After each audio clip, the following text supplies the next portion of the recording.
Hoy día vamos a saltarnos algunos libros y vamos a ver la historia de Boaz y Ruth, que no es una historia netamente de un matrimonio, pero hay un matrimonio ahí.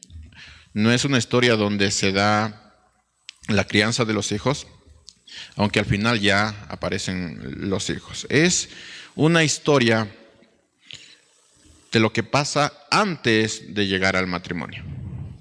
Así que es bastante interesante la historia de Boaz y Ruth. Yo lo he llamado el carácter que enamora. Y vamos a estar viendo todo el libro de Ruth. No voy a leer todo el libro de Ruth, pero vamos a ver algunos pasajes con la idea de poder entender lo que el Señor hoy nos quiere traer. Así que antes de empezar, vamos a orar, si me permiten. Señor, te damos las gracias por tu tiempo con nosotros,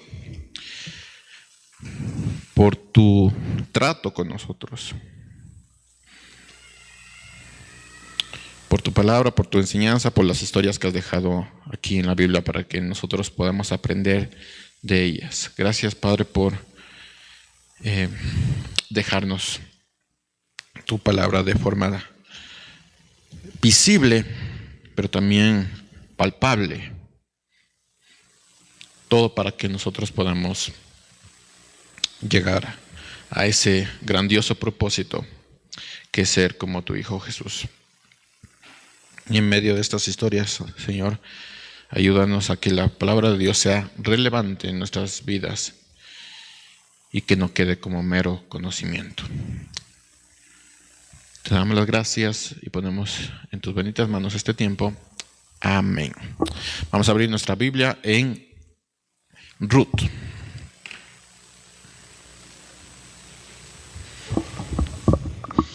Y si a usted le encanta anotar, hoy les voy a dar algunos datos interesantes acerca del libro de Ruth. Datos interesantes e importantes del libro de Ruth. Los que ya han leído el libro de Ruth ya se deben dar cuenta más o menos de estos datos. Un poco de contexto sobre el libro de Ruth y la historia de Ruth. Vamos a ver el tema principal. Quiero ver un poquito del contexto, un contexto general de este libro. Y el tema principal, interesantemente, comparte el lugar con tres temas. Es decir, hay tres temas principales en el libro de Ruth. Y estos temas se van evidenciando conforme uno va leyendo el libro de Ruth. ¿Cómo empieza el libro de Ruth? ¿Cuál es el primer tema que encontramos en el libro de Ruth? ¿Cómo? Esta es la pregunta, o la respuesta a esta pregunta de cómo Dios es parte de las alegrías y tristezas de nuestra vida diaria. Entonces, si alguno está pasando por tristezas, bueno, aquí encuentra la respuesta. ¿Cómo es que Dios es parte de las alegrías y tristezas de nuestra vida diaria? Eso contesta el libro de Ruth. Cuando vamos avanzando nos encontramos con otro tema, la soberanía y la providencia de Dios. ¿Estamos bien hasta aquí? ¿Sí están anotando? La soberanía y la providencia de Dios, entendiéndose como providencia el cuidado y arreglo de algo dañado. Esto es muy, muy importante, esta idea de providencia, este concepto de providencia, porque es parte de lo que va a suceder con la historia de Ruth. El cuidado y arreglo de algo dañado, eso significa providencia. Así que vamos a estar viendo la soberanía y la providencia de Dios. Es lo que nos trae el libro de Ruth. Como tercer tema, mientras vamos leyendo el libro de Ruth, vamos a encontrar la interacción entre el propósito de Dios y las decisiones humanas.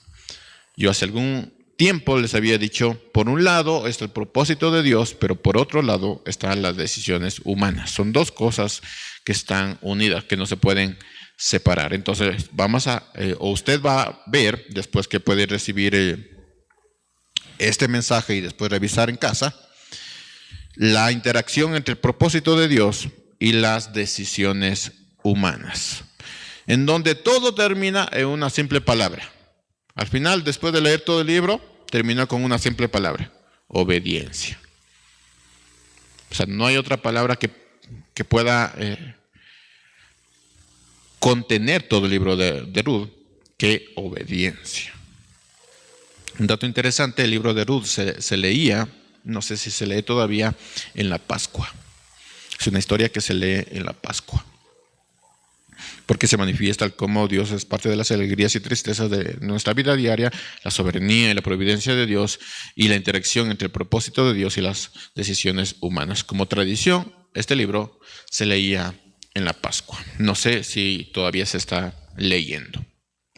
El tiempo y el lugar, cuándo sucedió el libro, o cuándo se escribió, o cuándo apareció esta historia. La historia de Boaz y Ruth es narrada en un tiempo donde los jueces gobernaban y dirigían al pueblo de Dios, sabiendo que esta época está llena de guerras y dificultades. ¿Alguien se leyó Jueces? ¿Alguien se leyó Jueces? Me alegra saberlo. Usted ha de recordar que el libro de Jueces, o cuando los jueces gobernaban, todo era guerra, dificultades, hambruna, que pelea por aquí, que pelea por allá, que el pueblo de Dios desobedecía y caía bajo cautiverio, y ahí estaban los jueces, que ese era su trabajo, juzgar. Entonces, toda la época de los jueces es de guerra, hambruna. Así que la historia que estamos viendo está sucediendo en esa época, en la época de los jueces. Y así empieza Ruth. Ruth, capítulo 1, versículo 1. Dice: en los días en que los jueces gobernaban en Israel, hubo mucha hambre en la tierra, y un hombre de Belén, de Judá, emigró a los campos de Moab, junto a su mujer y sus 2 hijos. Como corte comercial, como dato interesante ahí, solo este versículo ya da para un mensaje. ¿Por qué este hombre se fue a este lugar? Solo este versículo ya da para un mensaje. No nos vamos a detener en esto, pero si uno lee el libro de Ruth, se debe preguntar el por qué. Y debe estudiar dónde estaba esa ciudad o dónde estaba ese pueblo, y da algunos datos ahí interesantes. De Belén a Moab no es tan sencillo la cosa. Había ciertas cosas ahí en el contexto histórico. Entonces, es posible, mis hermanos, que esto pasó en la época donde Gedeón juzgaba. Eso lo tienen en Jueces 6. Entonces, la historia de Ruth se está dando posiblemente, lo más seguro, en la época de Gedeón, cuando Gedeón gobernaba, y alrededor de unos 10 años. O sea, la historia de Ruth no es algo que está sucediendo en 1 año, 2 años, es la historia de 10 años. Y es la historia que está sucediendo cuando Gedeón estaba juzgando al pueblo de Israel. En donde, si usted ha leído Jueces, va a notar que cuando Gedeón estaba juzgando, hubo una gran hambruna. Y posiblemente ahí se dio esta historia. Y es en medio de esta hambruna donde se desarrolla esta historia. La familia se muda a la tierra de Moab por causa de la hambruna, lugar donde el padre y esposo de Noemí muere. Ahí muere en Moab. Dato interesante e importante, y es que Dios es raramente mencionado en el libro de Ruth. Raramente mencionado. Mostrándonos algo muy, muy importante, algo que cantamos al inicio. La soberanía y la providencia de Dios actúa aun cuando nosotros no creamos que actúe. Cuando no le veamos, aún así sigue efectuándose la soberanía y la providencia de Dios. Todavía está actuando la soberanía y providencia de Dios, aun cuando nosotros no veamos que eso está sucediendo. La historia de Boaz y Ruth. ¿Dónde empieza la historia? Después de esos datos, metámonos en la historia. ¿Dónde empieza la historia? Bueno, en el capítulo 1. Ahí empieza. La historia empieza con una hambruna y un funeral. Miren qué interesante. Una hambruna y un funeral, que es contraste a cómo termina la historia de Ruth. Y es donde vemos la lealtad de Ruth, quien no era israelita, era de Moab. Y es en el capítulo 2, del 1 al 7, si usted quiere hacer ahí una liñita, poner algunos escritos. Del capítulo 2, del 1 al 7, es donde aparece en escena Boaz. En el capítulo 1 solo está Noemí y Ruth, y toda la historia de la salida de Belén a Moab y el funeral. Pero en el capítulo 2 ya aparece Boz. Es que vamos a estar leyendo eso. Capítulo 2, versículo 1. Dice, Noemí tenía por parte de su marido un pariente que se llamaba Boz. Esto es solo una descripción, no es que Noemí está diciendo esto. Esto es solo una descripción. Era un hombre muy rico de la familia de Elimelech. Un día Ruth le dijo a Noemí, por favor déjame ir al campo a recoger espigas. Iré detrás de quien bondadosamente me deje recogerlas. Y Noemí le respondió, ve, hija mía. Entonces, ¿qué características vemos aquí que en el carácter de Ruth? Bueno, lealtad, que ya empezó con eso la historia en capítulo 1, pero también vemos preocupación. Ellas están solas y Ruth le dice, bueno, estamos solas y hay que comer, ¿no? Así que déjame ir a recoger espigas. Otra cosa que vemos aquí es sumisión a su suegra. No le estaba diciendo, me voy, como dicen los hijos, me voy. No, le está diciendo, me puedo ir, me permites ir. Es otra parte del carácter de Ruth. También vemos sencillez, también vemos el buscar ser útil. Estaban las dos mujeres allí y ves a Ruth queriendo ser útil para con Noemí. Es que vemos todos esos detalles del carácter de Ruth. Del capítulo 2, el capítulo 2 del versículo 8 al 17 vemos la descripción de quién era Boz. Versículo 11. Dice, y Boz le respondió, y hace todo lo que has hecho en favor de tu suegra, después de que murió tu marido. Sé también que dejaste a tu padre y a tu madre y a la tierra donde naciste para venir a un pueblo para ti desconocido. Que el Señor te recompense por lo que has hecho. Que el Señor bajo cuyas alas has buscado refugio te premie por esta acción. Ruth le dijo, Señor mío, espero ser digna de tu bondad. Tus palabras me infunden consuelo, pues me hablas con el corazón, aun cuando no puedo compararme a una sola de tus criadas. Boz es descrito como un hombre de carácter bondadoso y noble. Ese era Boz. Pero la historia que impacta a Boz, porque en medio de su campo era un hombre rico y en medio de su campo supongo que había otras historias tristes. Pero la historia que impacta a Boz es la historia de Noemí y Ruth. Ven que se acerca directamente a ella y le habla. Pero como era un campo y ahí habían otras personas, había otras historias desgarradoras. Pero esta historia le llamó la atención. Y aquí ya entramos en un tema muy, muy interesante. Hace algunos días vino a mi mente una pregunta. Yo andaba en el... ¿cómo se llama? No es el trole, el Ecovía. Y había un montón de personas. Y vino una pregunta a mí. ¿Qué hace que dos personas se encuentren y se enamoren? ¿Alguien había alguna vez respondido eso? ¿Qué hace que dos personas se encuentren y se enamoren? ¿Qué hizo que los que tienen esposo o esposa, qué hizo que usted se encuentre con su esposo o su esposa y se enamore? ¿Qué hizo? O sea, esta pregunta es muy interesante porque normalmente nosotros nos topamos con mucha gente en nuestro día. O sea, estamos aquí, nos topamos con gente. Vamos en el bus, nos topamos con gente, pero no nos enamoramos de ella. A menos que seas un adolescente todo adolescente. O sea, ¿qué hace que tú te encuentres con esa persona y te enamores? ¿Qué hace?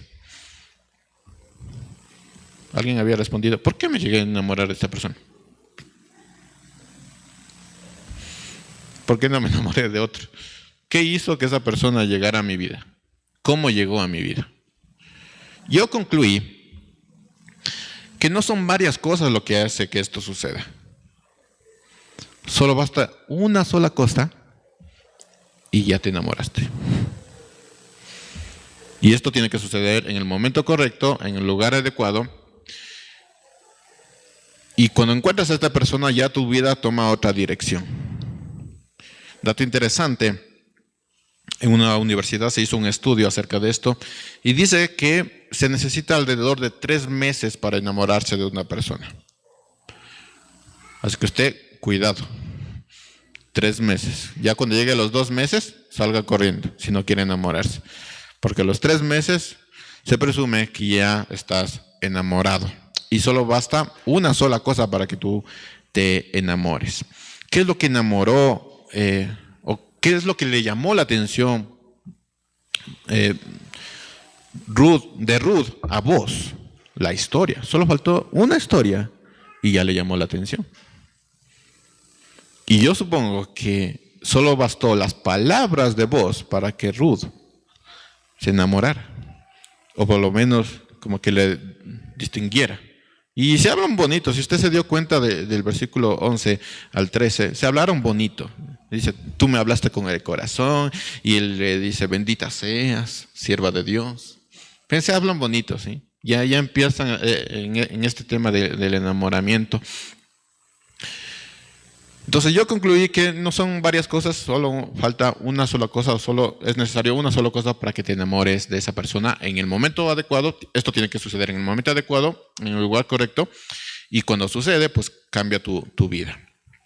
Fue la historia de Noemí y la de Ruth lo que llamó la atención a Boaz, y fue el carácter de Boaz lo que llamó la atención a Ruth. Y es el carácter, mis hermanos. Así que el carácter enamora. El carácter enamora. Pero como esta historia está sucediendo antes del matrimonio, debo decirles algo a los jóvenes. No todo carácter es bueno. El carácter enamora, pero no todo carácter es bueno. A ti te puede llamar la atención, te puedes enamorar de esa persona, pero no todo carácter es bueno. Aún así, el carácter enamora. Versículo 14, capítulo 2. A la hora de comer, Boaz le dijo, acércate, vean. Un poquito ya entrando en confianza, ¿no? A la hora de comer, Boaz le dijo, acércate, toma un poco de pan. Le estaba brindando. Como en la escuela, ¿se acuerdan? En el recreo o en la pausa, donde el chico o la chica que te gustaba, le dabas un poquito. Así está pasando aquí. Toma un poco de pan y mójalo en la salsa de vinagre. Ya estaban conversando. Así se come este pan, en salsa de vinagre. Y come. Ruth se sentó junto a los segadores, ahí como media tímida, junto a los segadores, y Boaz compartió con ella lo que estaba comiendo. Y ella comió hasta saciarse y aún le sobró. Ahora las chicas como que se ponen un poquito como delicadas. ¿Qué me va a decir cuando me saque a comer? Un poquito nomás, un poquito. Y después van tomando confianza y más y más y más. Bueno, aquí Ruth ya de una. Se sació, dice. Toma esto, se sació, dice Ruth. Versículo 15. Y luego se levantó para seguir espigando. Mientras tanto, Boaz le dijo a sus criados, déjenla, vean, ya cambió la historia para Boaz. Déjenla recoger espigas también de entre las gavillas y no las incomoden. O sea, de lo mejor, déjenlo recoger, dice. Porque generalmente se daba lo que sobraba. Pero Boaz le dice, no, de lo mejor, déjenla coger. Y dejen caer algo de los manojos, vean. Linda esta historia. A mí me gustó mucho, porque es una historia de un enamoramiento. Y déjenle caer algo de los manojos para que ella lo recoja y no le digan nada en contra. Detalle importante, Boaz está obedeciendo un mandato dado por los tiempos de Moisés. En Deuteronomio 24:19 se da este mandato donde dice, cuando siegues el trigo de tu campo y dejes algún manojo en el campo, no regreses a recogerlo, déjalo allí para los extranjeros, los huérfanos, las viudas, así te bendecirá el Señor tu Dios en todo lo que hagas. Así que vos está obedeciendo un mandamiento que se dio en Deuteronomio. Así que en medio de tanta maldad y conflicto que está sucediendo, porque esto está dándose en los tiempos de los jueces, en medio de tanto conflicto, vemos a un hombre que guardaba la escritura. Boaz era un hombre que guardaba la escritura. El carácter enamora, pero no todo carácter es bueno.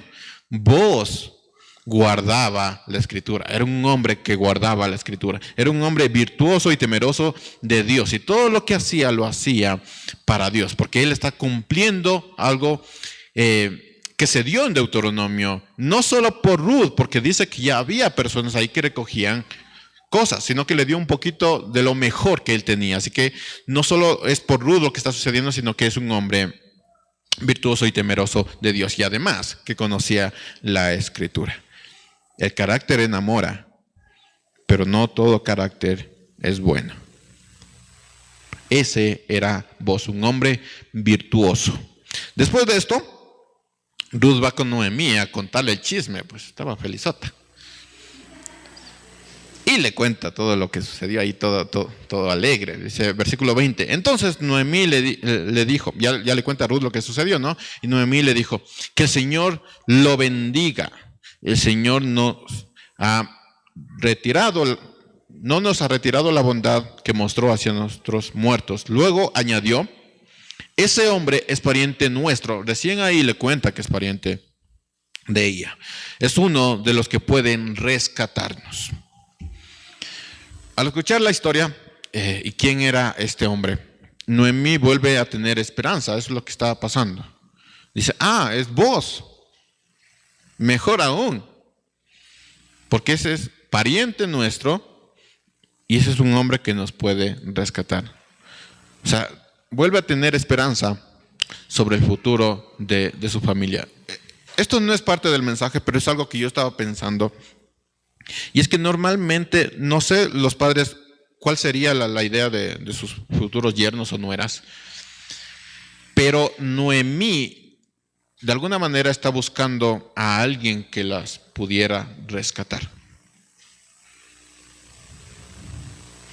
No es alguien, está bonita, está, como dicen, ya estudió, sabe cocinar, sabe lavar, se sabe peinar, va a alguna iglesia. Eso es bueno, lo último sí es bueno. Lo que está buscando Noemí, lo que le llamó también a Noemí la atención de este hombre es que era no solo de su familia, sino que le podía rescatar.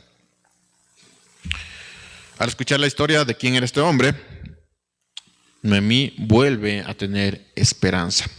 Y en el capítulo 3 del versículo del 1 al 5, si usted está notando, bosquejeando ahí, vemos el plan de Noemí para Boaz y Ruth, para que ellos se casen. Vean.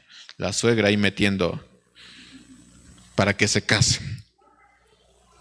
Algo que está bien, ¿no? Yo creo que está bien. Normalmente hay una especie de rechazo cuando topan a tu hijo favorito. Lo que pasó conmigo.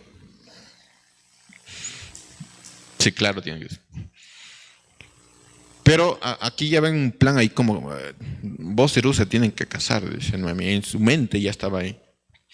Y esto por dos motivos. O sea, no es solo, ay, qué buen hombre y es rico. No, esa no era la idea de Noemí. Hay dos motivos por los cuales Noemí quiere que Boaz despose a Ruth. El primer motivo es que para que su ahora hija, recuerden que no era parte de su familia, no era su hija, pero por su lealtad, por su carácter, terminó siendo su hija. Ella era su hija. Ahora su hija, esta es la idea de Noemí, se casa con un buen hombre. Y ese era Boaz. Esa era la idea de Noemí. Quiero que te cases, pero que te cases con un buen hombre. Y la segunda razón por la cual Noemí quiere que se case con Boaz es que Boaz redima a la familia de Noemí. Redimir significa librar a una persona del dolor o situación penosa. También significa liberar. Entonces, si en su Biblia encuentra redimir, eso significa que le libre del dolor o de la situación penosa, porque ella había fallecido su esposo y sus hijos y ella quedó prácticamente sola. Así que tenía una pena y por eso se cambia su nombre. Así que este plan era para que vos note la situación. Ven que no es algo de ahora, mis hermanos. Los hombres no se dan cuenta. No captan la situación.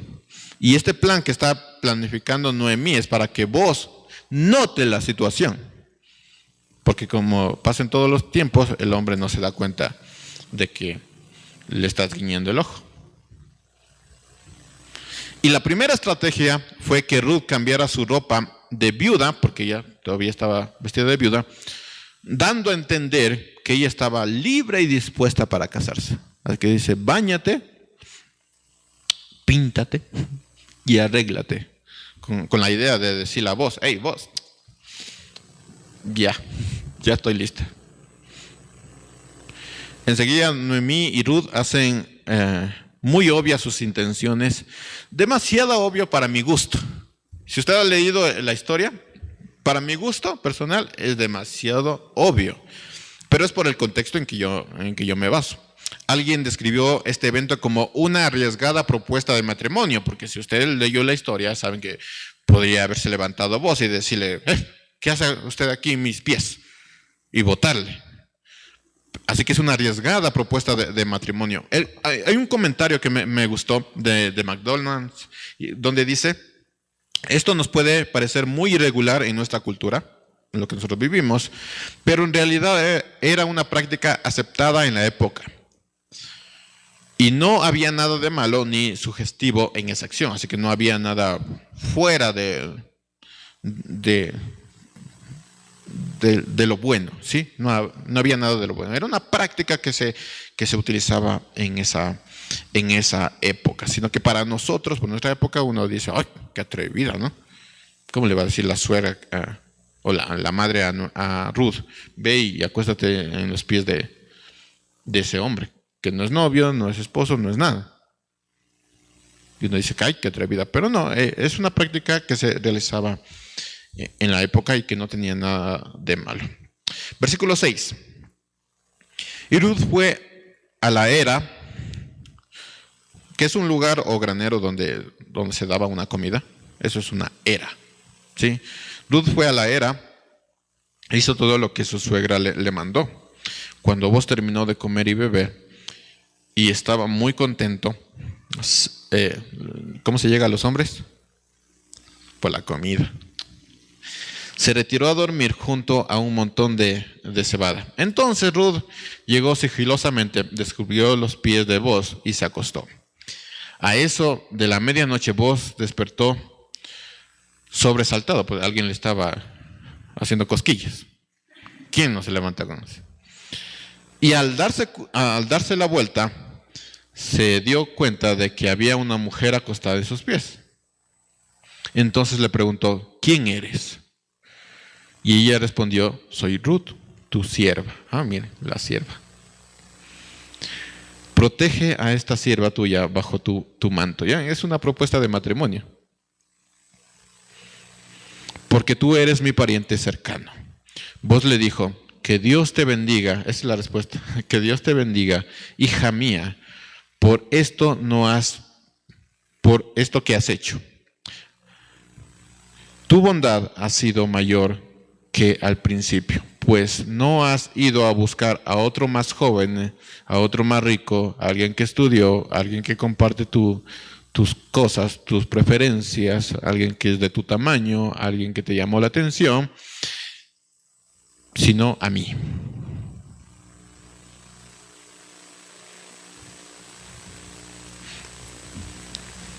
¿Están notando la referencia, jóvenes?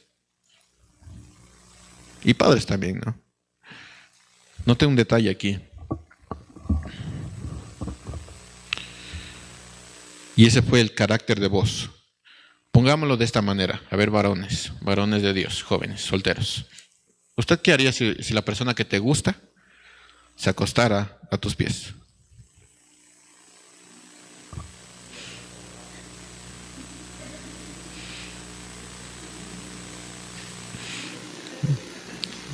La chango está haciendo frío, ¿no? Para ponerle a pensar, ¿no? Cada quien tendrá su respuesta. En esta historia vemos un aspecto del carácter de Boaz, su integridad. Boaz era un hombre íntegro.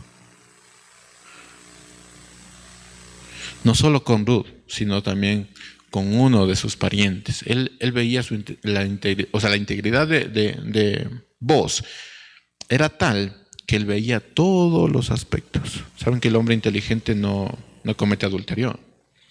Dato científico. Este era un hombre inteligente, pero sobre todo era un hombre muy íntegro. Tenía todo lo que estaba pasando alrededor, lo tenía muy bien, muy claro. Versículo 11. No te preocupes, hija mía, yo haré contigo lo que me digas. Vea. ¿Te quieres casar? Yo, no te preocupes, yo haré contigo eso. Pues toda la gente de mi pueblo sabe que eres una mujer ejemplar. Porque vos también describe a Ruth de una manera muy particular. Tú eres una mujer ejemplar. ¿Se acuerda de eso? ¿Dónde está eso? Proverbios 31, ya vimos, mujer ejemplar. Vos le está diciendo, tú eres una mujer ejemplar. El carácter enamora, mis hermanos.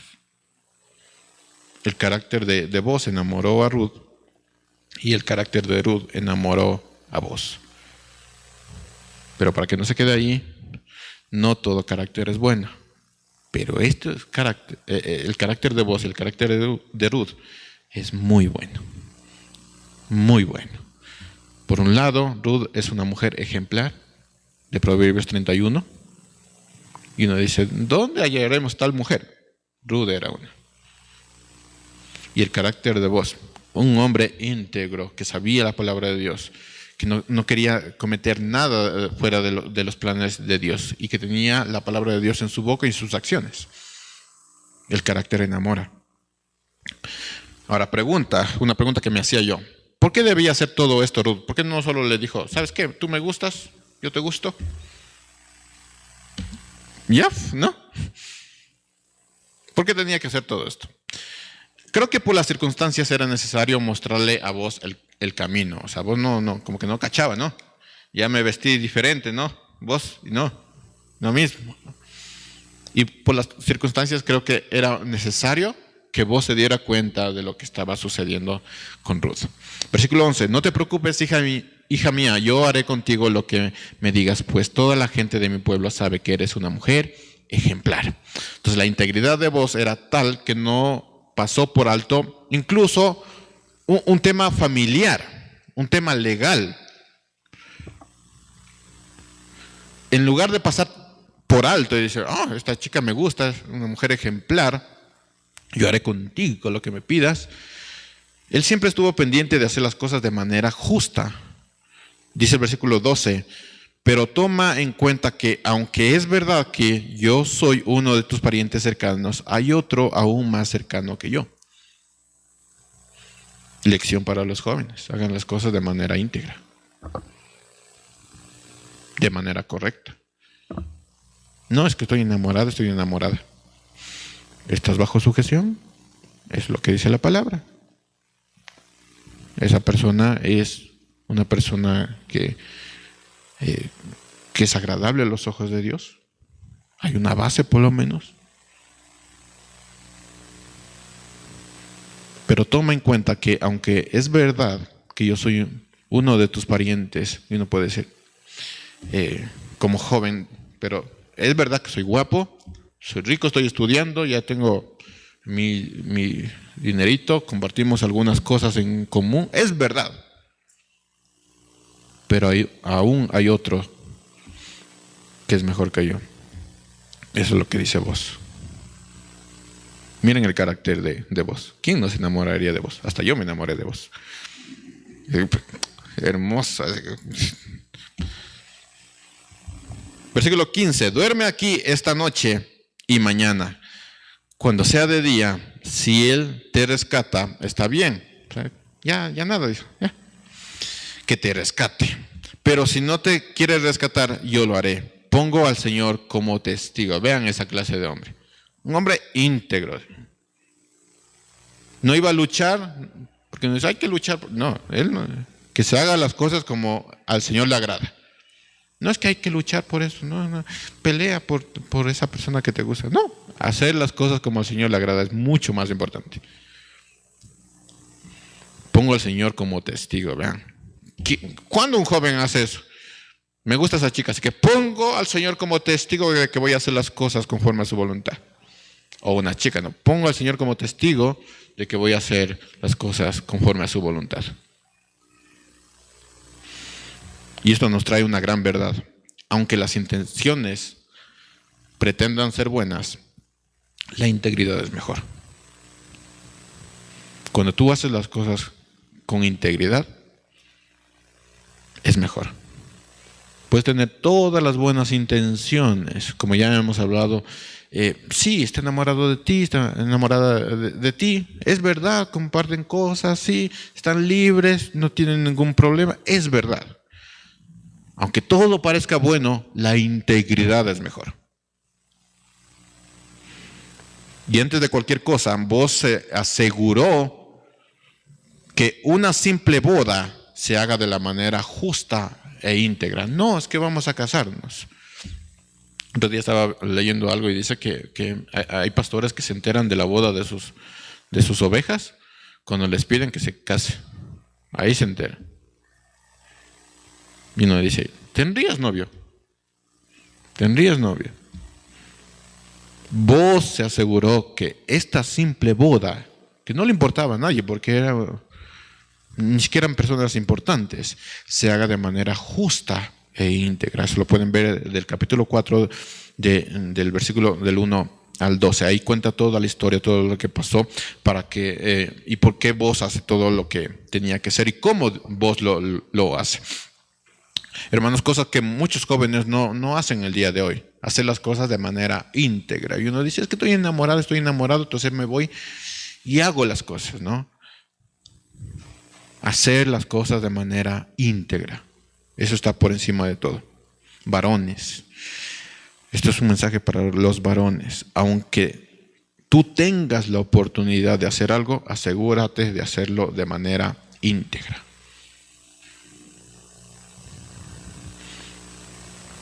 No trates de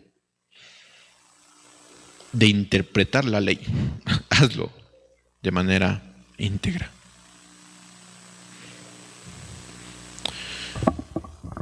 Y esta historia nos va a dar algunas lecciones.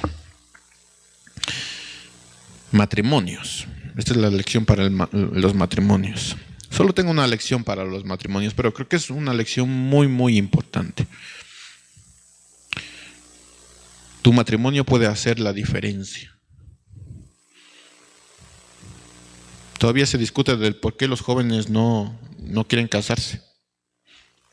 ¿Por qué se casan a los 35, por ahí? ¿Por qué? Yo llegué a concluir que era por la generación que les precedió,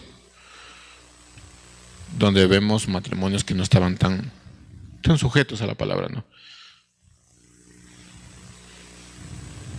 Tu matrimonio puede hacer la diferencia.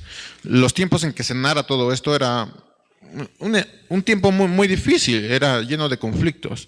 Y solo un matrimonio fue determinante para cambiar totalmente la historia, porque de ahí viene David, de un matrimonio que no tenía nada que ver con personas importantes. De ahí viene David, y de David viene Jesús. Un solo matrimonio cambió la historia. Uno. Y uno dice, bueno, es mi matrimonio, no importa a nadie. Pero un solo matrimonio cambió la historia.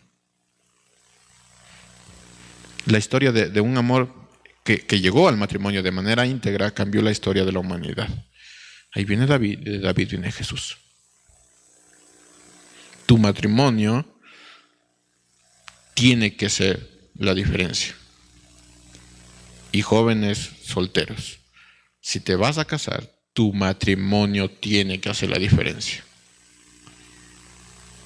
Si no, ¿qué sentido tienes el casarte? Tu matrimonio tiene que hacer la diferencia.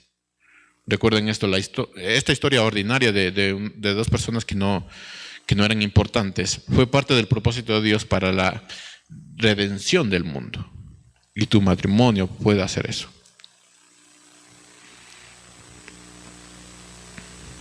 matrimonios sean parte de la solución y no del problema.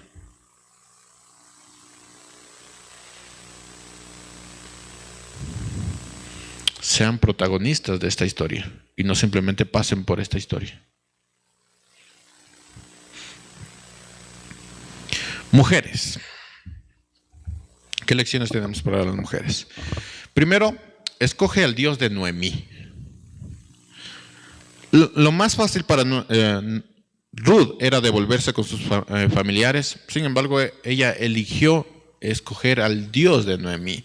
No solo es a Noemí quien está escogiendo, sino al Dios de Noemí. De hecho, vos le dice al Dios que has escogido, donde estás cubierto bajo sus alas, bendita seas, que Él te guarde. Entonces, no solo escogió a Noemí, sino escogió al Dios de Noemí. Y aunque esto parezca una decisión fácil, de decir, voy a escogerle al Dios de Noemí, no olvidemos que ella se enfrentaría al desconocimiento de su futuro. Ella no sabía qué iba a pasar, pero te escojo a ti y a tu Dios. Así que no es una decisión fácil. Sin embargo, no había mejor decisión. Si lo ponen en balanza, ¿a quién voy a escoger? A Dios. No hay mejor decisión. Así que mujeres solteras, ¿a quién vas a escoger? Escoge a Dios. Por encima de todo, escoge a Dios. Escoge al Dios de Noemí. Creo que hay una gran bendición tras esa decisión. Escoge a Dios. No escojas a otras personas, escoge a Dios.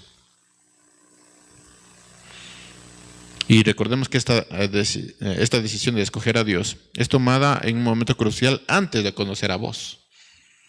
Así que hay una gran bendición cuando escoges a Dios. Y esto nos lleva a la segunda lección para las mujeres. Deja que conozcan a tu Dios tal y como es.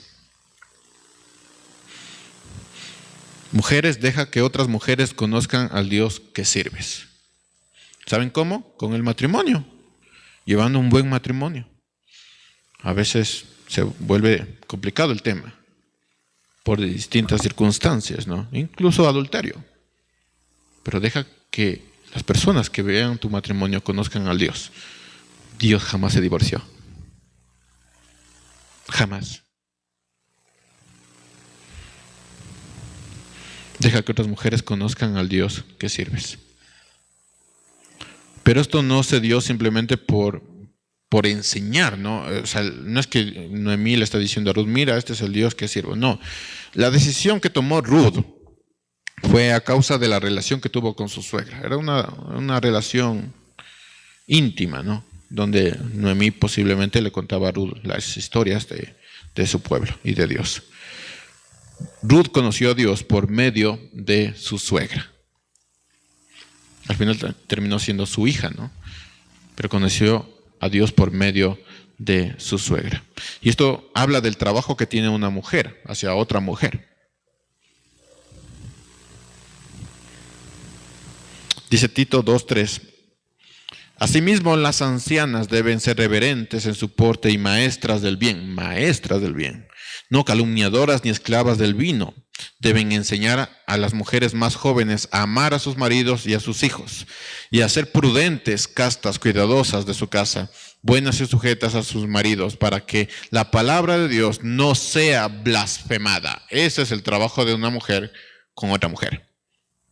Que la palabra de Dios no sea blasfemada. ¿Cómo? Teniendo una buena vida, una vida conforme a lo que el Señor te está diciendo que vivas. El trabajo no es solamente entablar una relación con otras mujeres, lo cual es complicado para muchas mujeres. El verdadero reto está en dejar que esas mujeres conozcan al Dios sin filtros. Al Dios que se enoja, pero que nunca se divorció. Al Dios que se enfurece, pero perdonó.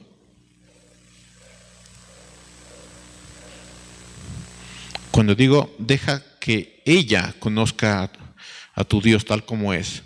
Mujeres, ¿a qué mujer usted se le viene a la mente? ¿Hay una mujer que se le venga a la mente cuando yo digo, deja que conozca a esa mujer al Dios?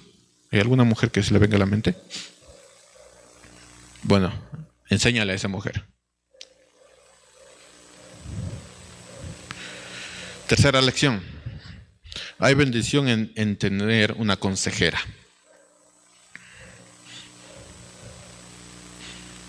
No sé si usted se ha dado cuenta, pero qué difícil que es ahora que un cristiano rinda cuentas a otro. Difícil, muy, muy difícil. Hay bendición en tener una consejera. Ruth no solo era una extranjera, Ruth era una extranjera en este pueblo, también no sabía las costumbres de este nuevo pueblo, pero sobre todo no sabía cómo ser una mujer como Dios quiere. Ella no sabía. Fue Noemí la que le guió todo el tiempo. Y vemos algo muy importante de Ruth. Ya había algo para trabajar en Ruth. Ya había algo en su carácter. Y eso era también la disposición de dejarse guiar. Hay bendición en tener una consejera. Y esto, por supuesto, debe incentivar a las mujeres a ser buenas consejeras. A no pasar desapercibidas y decir, bueno, allá ella, ¿no? No, todas las mujeres tienen que ser buenas consejeras.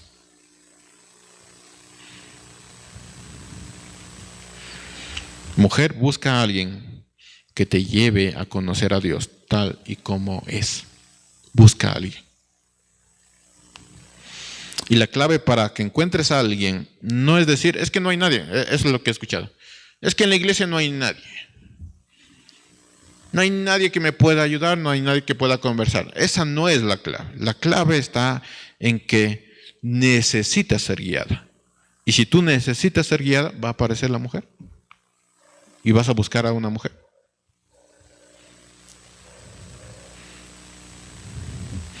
Cuarta lección. Desarrolla tu carácter para bendecir. Es interesante que Ruth no tuviera problemas por ser de Moab. Si usted sabe la historia, Moab es un antiguo enemigo de los israelitas. Por eso, solo el primer versículo del capítulo primero de Ruth ya es toda una historia. Hay un montón de preguntas ahí. Ruth no tenía ningún problema por ser de Moab. Dice Ruth 3, versículo 11. Dice, no te preocupes, hija mía, yo haré contigo lo que tú me digas, pues toda la gente de mi pueblo sabe que eres una mujer ejemplar. Todos sabían que ella era una mujer ejemplar. Ella no tenía ningún problema por ser de Moab. Un carácter que bendice, es agradable a la vista, atrae a la gente. Cuando tú tienes, mujer, un carácter que bendice, te van a llover hasta hombres. Sí. Porque el carácter que bendice es agradable. O estoy mintiendo, varones. Cuando una mujer es de carácter agradable y te bendice, no te atrae. Es agradable a la vista. Y atrae a todos. Y dice, mira, esa jovencita, ¿no? ¿Qué carácter? ¿Ves sirviendo en la iglesia? Atrae a la gente. El carácter que bendice atrae a la gente. Varones, desarrolla tu carácter. Es el carácter de vos lo que le lleva a ser parte de un matrimonio que cambiaría la historia. Es el carácter. No es vos mismo, es el carácter de vos que lo llevó a ese punto. Y este carácter no se desarrolló en el matrimonio. Si usted está esperando que tu carácter mejore en el matrimonio, estás completamente equivocado. El carácter que tenía vos estaba antes de llegar al matrimonio. Y no estoy diciendo que los casados no pueden desarrollar su carácter. De hecho, deberían desarrollar su carácter. Pero vos nos enseña que se puede ser un hombre íntegro antes de pensar en el matrimonio. Y de hecho, así se debería pensar. Ser un hombre íntegro antes de llegar al matrimonio. El carácter enamora, pero no todo carácter es bueno. Es posible que tú enamores por tu carácter a otra persona, pero es posible que tu carácter no sea bueno. Así que desarrolla tu carácter. Segundo, sé diligente en ser misericordioso. No solo vas a bendecir a otros con esto de ser diligente y misericordioso, sino que bendiciones llegarán a tu vida. Por el carácter, por la forma en que trataba vos a sus siervos, bendiciones llegó a su vida. Llegó Ruth. Y llegó de Moab. Si alguien se pregunta, ¿pero cómo? Si estaba allá, yo acá, y luego nos juntamos. Así pasó con vos y Ruth. Grandes bendiciones vas a tener si tú eres diligente en ser misericordioso. Una de las cosas que más adornan al varón, tomen esto, anoten así, en palabras en mayúsculas. La cosa que más adorna al varón, la que te va a hacer que tú te consigas a una sierva, anoten ahí, aparte de la obediencia a Dios, es su diligencia. Créame, hasta los líderes van a saber esto. Cuando ves a un joven que está por aquí moviéndose, ¿y en qué te ayudo? ¿Qué hago esto? Barro, me muevo, que cosa muy difícil en nuestro contexto. Eso llama mucho la atención. Muchísimo, muchísimo la atención. Tu diligencia te adorna como varón. Y esta capacidad de ser diligente será la clave para tu vida. ¿Qué se necesita para ser diligente? Aquí les doy algunos datos. Aprende a ser observador. Los varones tienen ese problema de que no son observadores. Aprende a ser observador. ¿Cuál es la clave para ser caballeroso? Ser observador. Un caballero le cede el paso, pero tiene que darse cuenta que hay una mujer ahí. ¿No saben cuántas veces yo he visto a jóvenes que cuando viene el bus, pues no se dan cuenta que están alrededor mujeres y nada, me subo yo primero. No, un caballero es observador. Dice, tu mochila está como pesada, ¿no? Yo te llevo tu mochila. Es un caballero. Está haciendo un poquito de frío, ¿no? Toma mi chompa. Pero estás en DVD. Te compro una chompa. Es un caballero. O sea, y esas cosas se enamoran, pero tú tienes que aprender a ser observador. Eso se aprende realmente en la casa, con el trato a los padres. Y las mamás y los papás tienen que enseñarles a los hijos a ser caballerosos, a ser observadores de lo que está pasando. No ves adolescentes ahí que están en su cuarto encerrados mientras los papás están cocinando o llegan con compras o tienen algo que hacer. No, enséñenle a ser caballeroso. Un caballero es observador. Se va a bajar una mujer, yo me bajo primero y le doy la mano. Ahora no se puede hacer eso, pero por lo menos dice, me bajo yo primero para que si alguien se va a caer, me caigo yo y usted caiga encima mío. Qué caballeros. Algo muy, muy bonito. Pase usted. O sea, si voy a subir en el bus, pase usted primero. Me aseguro de que todas las mujeres suban y ahí sí yo. Y si encuentras a un hombre que sube antes de las mujeres, le dice primero las mujeres, siga usted. Hasta chistoso uno se vuelve porque es un caballero. Tienes que aprender a ser un caballero. Y esto, ser diligente, ser observador, te vuelve un caballero. Y ser un caballero, la de siervas que vas a tener, ¿no? Sé un caballero. Sé diligente en ser misericordioso. Me dice, ¿por qué no consigo a nadie? Pero si estás sentado. Si te preocupas por ti. Sé misericordioso. Aprende a ser un caballero. Dice Mateo 5:7, bienaventurados los misericordiosos porque ellos serán tratados con misericordia. Y vos fue tratado con misericordia. Llegó a su vida una mujer ejemplar. Tercera lección, que tus labios y actos muestren al Dios que está en tu corazón y mente.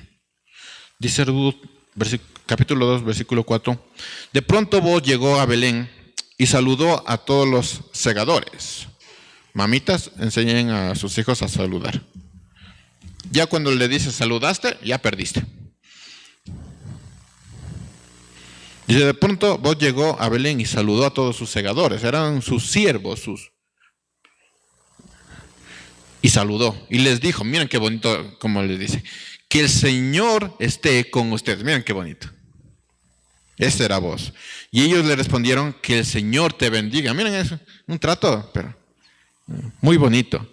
Enseguida, lo que hace Boaz es preguntar por aquella joven que nunca había visto. Y dice, hay una joven bonita ahí. ¿Qué hace en mi campo? Y va y pregunta, versículo 5. Luego Boaz le preguntó al mayordomo de sus segadores, ¿de quién es esta joven? Primero pregunta, ¿de quién es esta joven? Porque era una tradición de que si no está casada es del padre, ¿no es cierto? ¿De quién es esta joven? Y el mayordomo le respondió, es la moabita que volvió con Noemí de los campos de Moab. O sea, la relación de un hombre con Dios se muestra en la relación que tiene con los demás, en sus actos, en su voz. Que el Señor te bendiga. Miren qué bonito. En 1 de Juan 4:20 dice, si alguno dice, yo amo a Dios, que es lo que vimos esta semana, yo amo a Dios, pero odia a su hermano, es un mentiroso. Pues el que no ama a su hermano, a quien ha visto, ¿cómo puede amar a Dios a quien no ha visto? Nosotros recibimos de él este mandamiento, el que ama a Dios, ame también a su hermano. Varones, no solo se trata de profesar cierta creencia, cualquiera lo puede hacer. Esa creencia se muestra en el acto, en el trato y en tu boca. Que tus labios y actos muestren al Dios que está en tu corazón, al Dios verdadero. Y eso es lo que había en el corazón de Boaz, lo que le llevó a graciar y bendecir y animar a Ruth. Miren, incluso piropos salen cuando tienes palabra de Dios en tu boca. Dice Ruth, versículo 2, versículo 11, capítulo 2. Y Boaz le respondió, miren, estos piropos. Vayan anotando porque son lindos piropos. Ya sé que todo lo que has hecho en favor de tu suegra, después de que murió tu marido, ya había un cierto interés. Sé también que dejaste a tu padre y a tu madre y en la tierra donde naciste para venir a un pueblo para ti desconocido. Ahí viene el piropo. Que el Señor te recompense por lo que has hecho. Que el Señor bajo cuyas alas has buscado refugio te premie por esta acción tuya. Y las muchachas dicen, no. Que el Señor te, miren este piropo, que el Señor te premie, sierva del Señor. Van entrando una chica que nadie conoce, una persona nueva en esta iglesia, y ahí están los varones. Que el Señor te premie. Que el Señor te premie. Eso trae mucho. Varones casados, esto es para varones casados. El Dios que está en tu corazón hará que elogies a tu esposa que tienes. Hará que la elogies. O por lo menos lo que tienes en tu corazón hará que algo le digas a tu esposa. Pero si tienes a Dios, hará que elogies a tu esposa. Cuarto, sé un hombre íntegro. La integridad de un hombre es sinónimo de tranquilidad para los demás. Cuando un hombre es íntegro, créame, es increíble la tranquilidad que te da esa persona. Cuando sabe que va a hacer algo que prometió que va a hacer y lo hace como tenía que hacerlo, no saben la tranquilidad que da eso, porque incluso le puedes dar más cosas. Dice Ruth, capítulo 3, versículo 18. Entonces Noemí dijo, espera un poco, hija mía, hasta ver cómo se resuelve este asunto, porque vos no descansará hasta dejarlo arreglado. Vos era un hombre íntegro y iba a terminar de hacer lo que él dijo que iba a hacer. Y no solo da tranquilidad a Ruth, sino también a Noemí. Tranquila. Vos no va a descansar hasta que termine de hacer lo que dijo que iba a hacer. O sea, esta actitud nos da una lección de seguridad y confiabilidad cuando vemos a esta clase de hombres que son íntegros. La confianza se gana con integridad, mis hermanos. Uno puede perdonar, pero la confianza se gana con integridad. después de haber perdonado, no es que ya está ahí la confianza. La confianza se gana con integridad. Todos estamos llamados a perdonar, pero la confianza se pierde. ¿Y cómo se gana la confianza? Con integridad. Sé un hombre íntegro. Si cometes en algún momento, varón casado, si cometes en algún momento algo que quite la confianza de tu esposa, la confianza se gana con integridad, haciendo lo que dije que iba a hacer. Tal cualidad dará seguridad a los que lo rodean, no solo si estás casado, sino también si eres soltero, alrededor. Si tú eres un hombre íntegro, créame, hasta los papás dicen, vaya hijito, vaya. Y si eres casado, la familia va a saber que las decisiones que tú vas a tomar son las correctas porque eres un hombre íntegro. Tú dices, vamos, no vayamos a la iglesia, vamos a pasear. Si eres un hombre íntegro, la familia va a decir, sí, tomó una decisión, porque sabemos qué clase de hombre es. Pero si no eres un hombre íntegro, pues van a estar felices por no venir a la iglesia, pero como que hay una desconfianza ahí, algo se mueve. Conclusión. 3 cosas, así sumamente rápido, 3 cosas que nos deja esta historia. Lo primero, la ley de Dios nos guía. La ley, la palabra de Dios es la única que nos muestra cómo edificar cada parte de nuestra vida. ¿Por qué vos era como era? Cumplía la ley de Dios. Esta historia nos muestra que si la ley de Dios no rige en nuestra vida, hermanos, y esa es una de las cosas que tengo que repetir, porque mensaje tras mensaje, yo no sé si la ley de Dios está rigiendo en tu vida. Yo no lo sé. Ya tendrás que verlo tú. Si la ley de Dios rige tu vida, si antes de tomar cualquier decisión está por encima a Dios, y si eliges a Dios por encima de cualquier cosa, podemos estar seguros que tú te vas a dirigir por el buen camino. Si la ley de Dios rige tu vida. Pero es difícil, muy difícil. Porque aunque lo sabes, sigues tomando las decisiones conforme a lo que tú piensas, ¿no es cierto? Y tú sientes también, y tú crees. Porque dices, no, el Señor trajo de allá a este hombre, este varón, y es para mí, pero no está ahí la ley de Dios, no ha regido tu vida, y tú ves otras cosas en vez de a Dios. Si la ley de Dios rige tu vida, vas a estar tranquilo. Y para que esto ocurra, la ley de Dios debe estar en nuestro corazón, en nuestra mente, en nuestras prioridades. Si no, va a pasar. Lo segundo es que esta historia de Boaz y Ruth nos trae 3 cosas. Primero, como Dios es parte de las alegrías y tristezas de nuestra vida. Dios es parte de eso. ¿Tienes tristeza? ¿Tienes alegrías? Dios es parte de eso. Tal vez no se mencione tantas veces el nombre de Dios, pero Dios está ahí. Dios está ahí, controlándolo todo. Lo segundo es la soberanía y la providencia de Dios. Está ahí, está ahí. Y tercero, la interacción entre el propósito de Dios y las decisiones humanas. Si usted lee de nuevo esta historia, va a notar que tanto Noemí, Ruth y Boaz tomaron decisiones. Así que el propósito de Dios está ahí, pero también las decisiones humanas. Y esas 2 cosas no se pueden separar. Dios puede ser parte de tu vida si tú quieres que sea parte de tu vida. Al final eso es una decisión. Esta historia empezó con una hambruna y un funeral y terminó con esto. Capítulo 4, versículo 13. Voy terminando, mis hermanos. Así termina.